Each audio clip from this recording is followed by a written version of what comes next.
রুবেল ভাই সরেন মিয়া, লাগালাম লাগালাম।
প্রথমে দিকে কেটে দেখলাম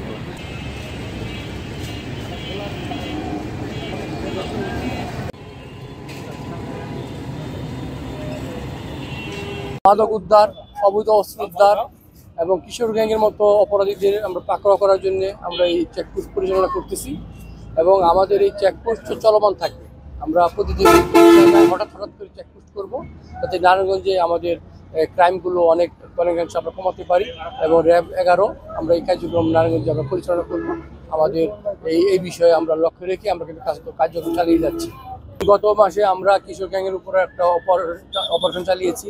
ওখানে ডি কোম্পানি ধরা পড়েছে, অনেক আসামি ধরা পড়েছে এবং আমরা প্রচুর মাদক সহ দেশীয় অস্ত্র উদ্ধার করেছি এবং আমাদের এই কার্যক্রম চলমান আছে।